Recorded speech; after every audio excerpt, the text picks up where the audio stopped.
अपने समाज के उत्थान के लिए अगर संघर्ष करता हो तो उसको आप झोला उठाने वाले बोल रहे हैं। किसी से उम्मीद नहीं है, उम्मीद अगर है तो सिर्फ भाजपा से है।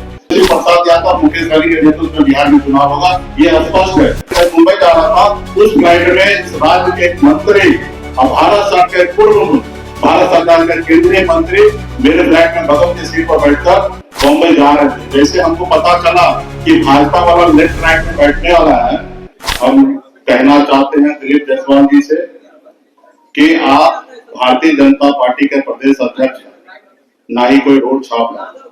देश दुनिया की सबसे बड़ी पार्टी होने का दावा आप करते हैं, और आप ये बताइए कोई समाज अपने आप में आने वाले पीढ़ी के लिए, अपने समाज के उत्थान के लिए अगर संघर्ष करता हो तो उसको आप झोला उठाने वाले बोल रहे हैं। तो ये पूरे बिहार के निषाद समाज का ये अपमान है। निषाद समाज अपने बच्चे के भविष्य के लिए आज एक वीआईपी पार्टी का निर्माण किए हैं और यहाँ पे अपने आने वाली पीढ़ी के लिए लड़ाई लड़ रहे हैं। उसको उन्होंने कहा कि झोला उठाने वाला, तो निश्चित तौर पे वीआईपी पार्टी में जितने भी लोग हैं अपने आने वाला पीढ़ी के निर्माण के लिए लड़ाई लड़ रहे हैं, ना ही कि झोला उठाने के लिए लड़ रहे हैं।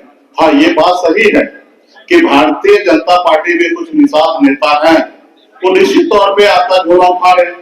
ये निश्चित तौर पे आप मानते हैं कि अगर पॉलिटिकल पार्टी में कोई झोला उठाता है तो ये आपका सोच है और आपकी पार्टी के साथ ऐसा हो सकता है।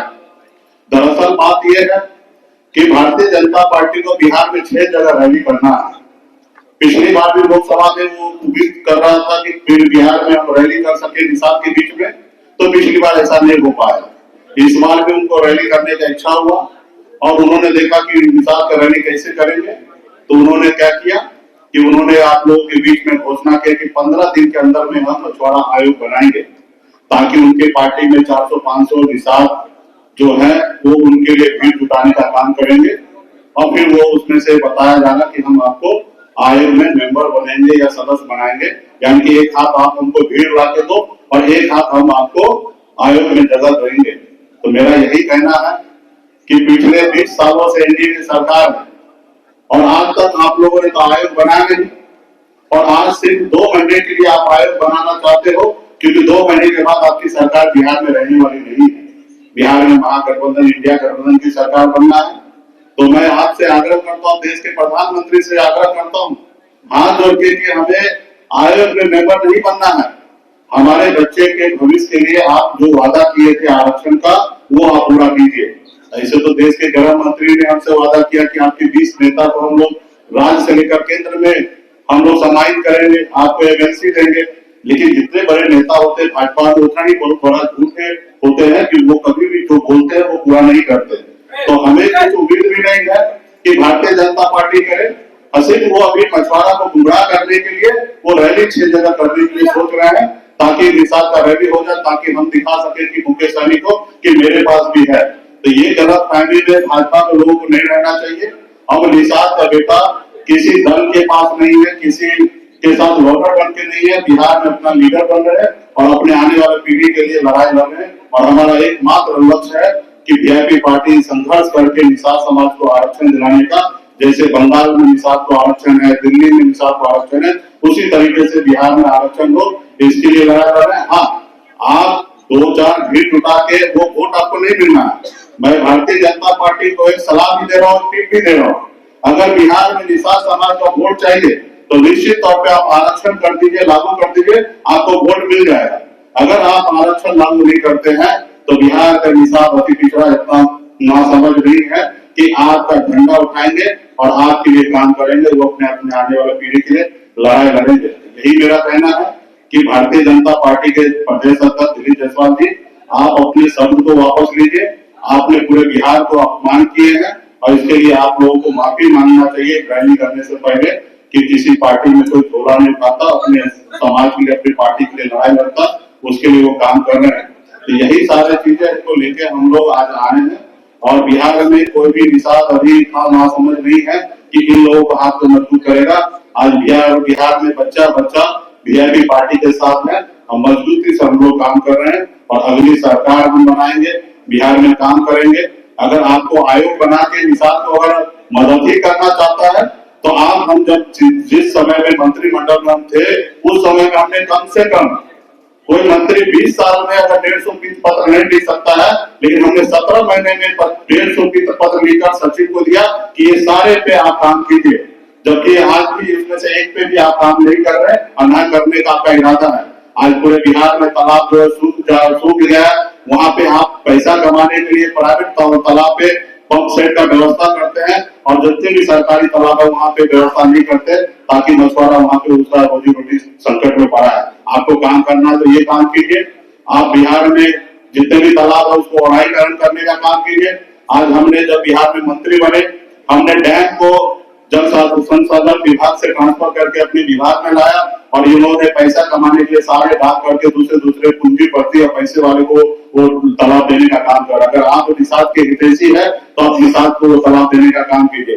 बिहार में बड़े बड़े तालाब है उसको बड़े प्राइवेट लोगों को हाथ में दे रहे, उसको बंद कीजिए और आप निषाद को देने का काम कीजिए। ऐसे सैकड़ों काम है।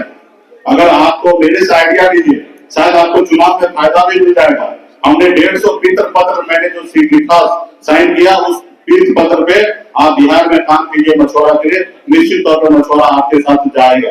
लेकिन आप ऐसा कीजिएगा नहीं, आप सिर्फ गुमराह करने का काम करते हैं। तो अभी बिहार में निषाद का बेटा जाग चुका है और निश्चित तौर पे निषाद का बेटा अब गुमराह नहीं होगा, मजबूती से अपनी सरकार बना के और संविधान के दायरे में रहकर अपने हक अधिकार को लेकर, यही कहने के लिए मैं आया हूँ। और कृपया करके दिलीप जायसवाल से आग्रह करता हूँ कि आप जो भी चीज बोलते हैं, क्योंकि आपको लोग सुनते हैं, बड़ी पार्टी के नेता हैं, तो आप ऐसी ओछी बात नहीं कीजिए जिससे लोगों में तकलीफ होगा।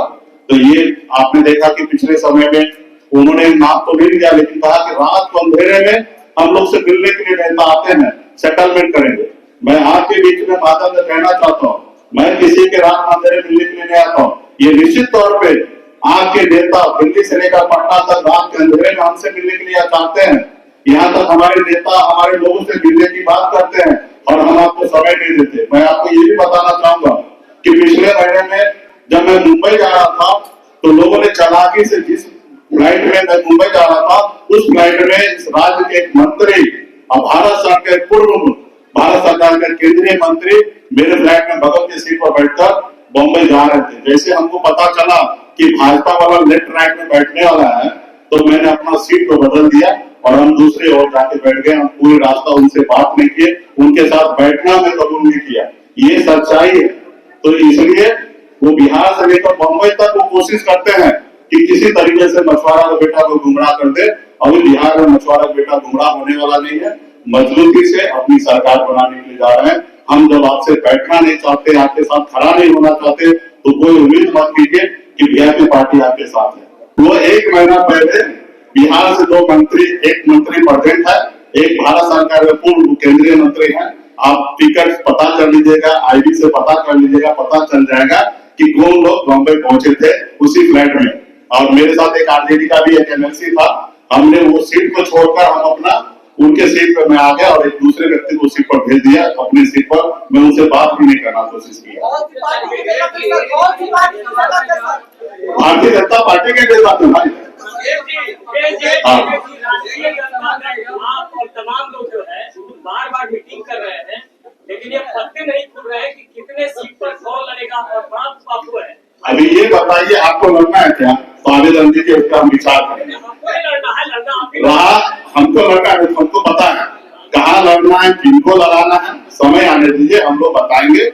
आप भारतीय जनता पार्टी से पूछ लीजिए कि वो लोग कहाँ लड़ रहा है, कितना सीट लड़ रहा है, कब लड़ेंगे, उनसे बात करेंगे। हम लोग तो क्लियर है, हमारे पास सीट तो कुछ लोग और आना चाहेंगे तो उनको भी एडजस्टमेंट करते हैं। हमारे पास सीट पर्याप्त है, हमारे लिए सीट की लड़ाई नहीं है। हमारे पास भी चेहरा की लड़ाई नहीं है। एक चेहरा क्लियर है कि तेजस्वी प्रसाद यादव, मुकेश सहनी के नेतृत्व में बिहार में चुनाव होगा, ये स्पष्ट है। तो यहाँ पे कोई लड़ाई नहीं है। एक पार्टी का एक पॉलिसी होता है, समय समय पर डिसीजन लिया जाता है। तो अभी 2 महीना और चुनाव का समय है, हम लोग समय रहते हुए आपको सब चीज जानकारी देंगे। कांग्रेस पार्टी हमारे मजबूत साथी है, नेशनल लेवल पे पार्टी है, गठबंधन में है। और आपको पता है कि सिर्फ बिहार का चुनाव नहीं, 2029 में दिल्ली का भी चुनाव है और दिल्ली के चुनाव में उनको हम लोगों का सहयोग चाहिए और अभी हमें कांग्रेस का सहयोग चाहिए। तो हम लोग में कोई लड़ाई नहीं हुआ, एक दूसरे को साथ देकर बिहार की भी राजनीति आगे करेंगे और दिल्ली का भी समय आएगा, उस समय में हम लोग काम करेंगे। ये सैनिक जी, आप आरक्षण की बात करते हैं। वाल्मीकि नगर में आपकी एक कॉन्फ्रेंस हुई जी। उसमें आपकी कोर कमेटी ने आपको डिप्टी सीएम के तौर पर देखना चाहा, जी। क्या करिएगा? ये भी समय आएगा तो पूरा होगा और निश्चित तौर पे इस बार अति पिछड़ा का बेटा डिप्टी चीफ मिनिस्टर बनेंगे। मुकेश सहगल जी, आप आरक्षण की मांग को लेकर के आप लगातार बोला करते हैं। इन केस अगर महागठबंधन आरक्षण नहीं दिला पाती है तो 243 सीटों पर वीआईपी पार्टी कितनी मजबूत है? देखिए, आरक्षण वो दिला नहीं पाती है, अभी वो दिला ही नहीं सकते, वो सरकार में नहीं है और हमें महागठबंधन से भी उम्मीद नहीं है। हम अपना सरकार राज्य में और केंद्र में अपनी सरकार बनाएंगे और हम अपनी सरकार में सामाजिक न्याय को मजबूत करने के लिए निषाद को आगे निर्देशन देंगे। हमें किसी से उम्मीद नहीं है, उम्मीद अगर है तो सिर्फ भाजपा से है, क्योंकि आज उनकी सरकार है। वो अगर आज चाहेंगे तो निषाद को आरक्षण दे सकते हैं, बाकी मांग हमारी भाजपा से है। और आज की महागठबंधन का तो हम हिस्सा है, हमें वहां पे मांगना क्या है? हमें वहां पे डिसीजन लेना, जब हमारी सरकार राज्य में और देश में होंगे तो हम वहां पे डिसीजन लेकर वहां पे मांगना क्या है? मांग तो अभी कर रहे हैं मोदी जी से, क्योंकि आपने 2015 में हमसे वादा किए, 2020 में मोदी जी वादा किए, गृह मंत्री जी वादा किया, लेकिन वादा को पूरा नहीं किए। तो अभी मेरा मांग है कि मोदी जी निषाद पे ध्यान दें और रिजर्वेशन करें।